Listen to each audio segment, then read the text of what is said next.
Comprenez? Et donc, non, pas dictature forcément, non, pas dictature forcément, pas du tout. Tu as raison, mais pas du tout. Pas du tout, pas du tout. Vous avez déjà tout compris de toute façon. Mais je suis obligé d'aller doucement. Et donc on va l'illuminer au nom de la liberté d'expression, de la tolérance, de la compréhension. L'Europe est en train de crever, de disparaître. On illumine, on prépare le terrain pendant des décennies. Et donc automatiquement ça les aveugle, un illuminé, il est aveugle. On sait très bien que, ne comprenez pas mal ce que je veux dire, que la race blanche est en train de disparaître. Dans quelques décennies, le blanc n'existera plus, ou que comme esclave dans des galères. Or, le monde ne peut pas se passer de la race blanche. Le monde est composé de 4 races, de 4 couleurs, pardon, qui correspondent aux 4 lettres du nom divin. D'où je le sais que ces 4 couleurs sont indispensables, parce que Rabbi Shimon Bar Yochai dans le Zohar le disait il y a déjà 2000 ans. Dans le Zohar, c'est marqué explicitement que la terre est ronde, qu'elle est habitée sur ses 4 faces, que quand la moitié est dans le jour, l'autre moitié est dans la nuit, et qu'il y a 4 couleurs d'hommes sur cette terre ronde. Blanche, rouge, noire et jaune. Voilà ce que Rashbi disait il y a déjà 2000 ans. Et donc il n'avait certainement pas le problème que Galilée a eu pour expliquer comment se fait-il que ceux qui sont en bas ne tombent pas. Mais puisque c'est dans le Zohar que l'on nous apprend qu'il y a 4 couleurs, ça veut donc dire que les 4 couleurs correspondent à une nécessité absolue. Parce que tout simplement les 4 couleurs correspondent aux 4 lettres du nom divin. Le monde ne peut pas se passer de noir, le monde ne peut pas se passer de rouge, le monde ne peut pas se passer de jaune, mais le monde ne peut pas non plus se passer de blanc.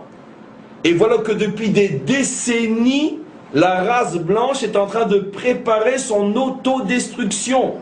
Dans quelques décennies, il n'y aura plus de blanc en Europe. Les autres couleurs sont en train de prendre le dessus partout. Dans 30 ans, dans 50 ans, la race blanche est minoritaire aux États-Unis. Minoritaire. Chaque race est indispensable. Chaque couleur est indispensable. Elles sont toutes au même niveau. Je sais très bien que mes propos vont être repris dans d'autres sites et ce que je dis maintenant ne sera pas. Ça va être coupé. Vous allez voir. Mais tant pis. Je continue. Toutes les couleurs sont au même niveau. La race blanche n'est pas supérieure à la race noire. La race noire n'est pas inférieure à la race blanche. Mais de la même manière que c'est une abomination lorsque la race blanche domine la race noire, c'est une abomination lorsque la race noire domine la race blanche. Et si l'Europe, qui est un territoire blanc, perd sa couleur, c'est la fin du monde. Comment qu'on arrive à convaincre les blancs de devenir minoritaires et d'accepter que leur Europe soit bientôt d'une autre couleur? Eh bien on les illumine pendant des décennies. Une bouche parle, la bouche médiatique. Une bouche parle, la bouche de Bilam. Liberté d'expression, tolérance, SOS racisme, tout celui qui ose parler, on le traite de tout ce qu'on veut, touche pas à mon pote et tout le reste. Et surtout, n'oublions pas que les Bilam sont souvent juifs, parce que les juifs ont eux-mêmes tellement souffert du racisme qu'ils sont les porte-parole de touche pas à mon pote. Jusqu'à ce qu'ils se rendent compte que le milieu touche pas à mon pote est infesté d'antisémites, et donc, mais ils se réveillent toujours trop tard, juste avant de devenir du savon. Ça, on sait, c'est la tristement célèbre histoire juive. Mais en tous les cas, c'est clair ce qui est en train de se passer. Mais mes amis, n'allons pas si loin. Processus de paix. Pourquoi aller chercher ailleurs ce que nous avons chez nous?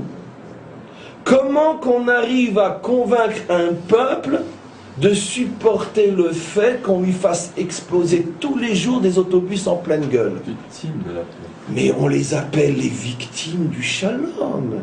On est dans un processus de paix. Quoi, vous ne voulez pas la paix? Mais enfin, qu'est-ce que c'est quelques autobus qui sautent au regard de la paix? Comprenez?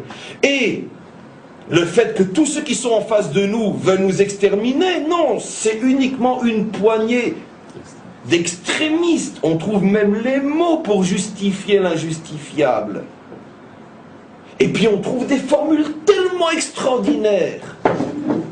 Un pays, deux peuples pour un pays. Vous allez être le modèle, vous et vos voisins, de la perfection humaine. Vous êtes arrivés à faire le shalom. C'est ça Bilam. Bilam, ce sont les journaux. Bilam, c'est la télévision. Bilam, c'est la radio. Bilam, c'est tous ceux qui parlent.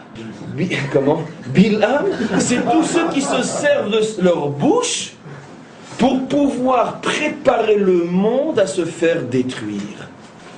Dans fin de Parshat Emor, on est dans ce fameux passage de cet homme qui a maudit Dieu.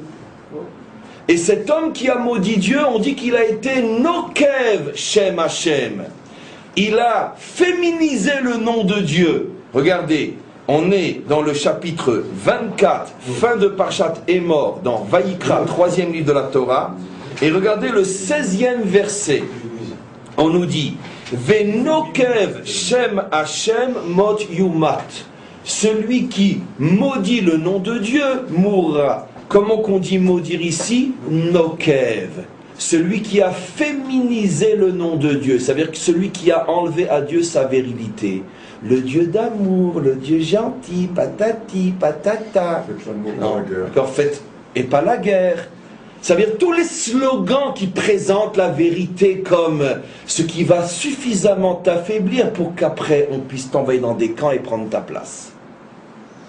Celui qui ose féminiser Dieu, celui qui ose dire que Dieu n'est qu'amour et tolérance, celui qui ose oublier que Dieu est aussi un guerrier qui se bat et demande qu'on se batte.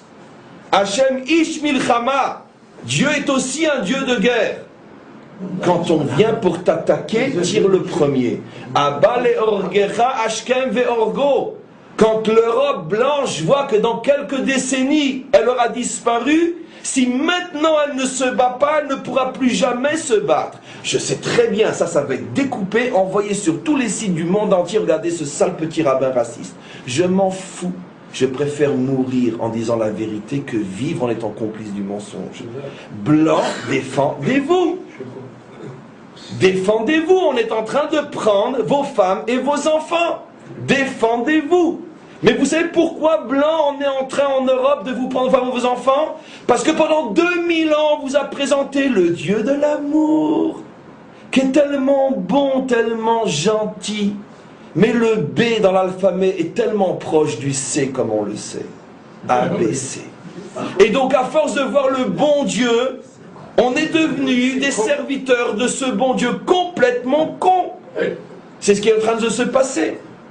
Mais le problème n'est pas que chez eux, le problème il est chez nous aussi. Pendant des décennies, on nous a rabâchés dans les journaux, à la presse, à la télévision, partout. Faites la paix et pas la guerre. Faites la paix et pas la guerre. Après, quand les premiers autobus ont commencé à sauter, il fallait bien trouver une parade, parce que tout le monde allait se rendre compte que c'est une farce. Mais non, ça, ce sont les victimes de la paix. Et la farce a continué. Et jusqu'à aujourd'hui, ce peuple est complètement endormi. Pourquoi? Parce qu'on l'a complètement paralysé à coups de slogans de paix, de tolérance, de deux peuples, de fraternité, etc., etc. Mais c'est de ça qu'on parle, mes amis. La malédiction, c'est aussi à Or, l'illumination. Ça veut dire qu'on laisse le soin aux médias de préparer pendant des années le terrain à l'autodestruction de la civilisation, avec toutes ces belles paroles qui sont autant de camps de concentration futurs que malheureusement nos yeux risquent de voir. Comment la tolérance va se transformer en chambre de torture. On va voir si ceux avec lesquels on est à ce point tolérant, qu'est-ce qu'ils feront de nous lorsqu'ils seront au pouvoir. On verra quel langage ils vont parler. Et ensuite, Nokev, féminisation du monde. Faites et pas la guerre. Ça a commencé à Woodstock. En vérité, une fois de plus, où tout a commencé, dans le peuple qui produit constamment les génies de la bouche, dans le bien ou dans le mal, la France. Mai 68, il est interdit d'interdire. Comme toujours, à chaque fois qu'il va y avoir un grand bouleversement, c'est la France qui est en tête. Et on sait pourquoi. Pourquoi ce pays a un rôle inimaginable dans le bien comme dans le moins bien. C'est la France qui a déclaré la mort de Dieu, Révolution française. C'est la France qui a coupé entre l'Église et l'État, les têtes qui tombent.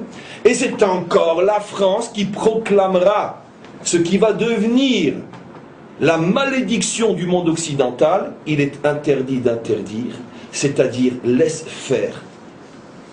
Et laisse faire, automatiquement le résultat c'est que plus personne n'a envie de se battre, chacun ne recherche que son profit immédiat, et puis si demain ça saute, c'est pas grave, ça sera peut-être à l'époque de mes petits-enfants, moi je vais encore y échapper. Et chaque génération se dit, c'est pas pour moi, c'est pour demain. Voilà le monde d'aujourd'hui. C'est passé par la France, mais le tikkun se fera aussi par la France, comme on le sait. Parce que là où se trouvent les forces destructives, se trouvent aussi les forces constructives. C'est pour ça que la France a un rôle fondamental dans le bien aussi par rapport à la délivrance finale. On refait la parenthèse. En tous les cas, on a compris ce que c'est Bilam. Mais c'est le même phénomène. Vous voyez qu'il n'y a rien d'irrationnel, en tout cas tel qu'on le comprenait. Mais en vérité, oui, c'est irrationnel. Parce que mes amis, je vous pose la question. Essayons de comprendre combien il y a encore d'Européens de souche en Europe. 200, 300, 400 millions, peu importe. Comment 400 millions d'hommes et de femmes peuvent-ils tous les jours assister à leur propre destruction, que ce soit de l'intérieur ou la menace extérieure, et se laisser faire? Comment c'est possible? J'ai dit la radio, j'ai dit la presse, j'ai dit les grands censeurs qui traitent tout le monde de racistes et d'intolérants, les spécialistes de la grande gueule de Bilam. Très bien, mais ça ne suffit pas. 300 millions qui vont à l'abattoir, personne ne bouge. Mais la question n'est même pas tellement sur eux, la question est aussi sur nous. Nous sommes seulement 60 ans après la Shoah. Nous avons en face de nous des gens qui du matin au soir disent que l'océan ne sera pas suffisamment grand pour nous avaler tous. Et ils ne s'en cachent pas. Même ceux qu'on appelle les plus tolérants d'entre eux disent que ce que le monde appelle processus de paix n'est pour eux qu'une étape avant la reprise totale des deux rives du Jourdain. Oui, oui. Pour eux et uniquement eux. Ils le disent, on l'entend. On n'est qu'à 60 ans avant la Shoah. Mes amis, après la Shoah, mes amis, au début de la Shoah, quand arrivait à s'échapper un prisonnier d'un camp, et il y en a eu des dizaines et des centaines, et qu'il arrivait à re-rentrer dans le ghetto, et hurler à ses frères, mais vous ne savez pas ce qui vous attend. Les gens disaient, mais en fait, t'es complètement fou, mais quoi, des fumées, de la cendre? Bon, on sait très bien qu'ils sont antisémites, mais c'est pas possible, c'est impossible. Je comprends qu'à cette époque-là, les gens ne pouvaient ne pas y croire, parce que c'était la première fois dans l'histoire.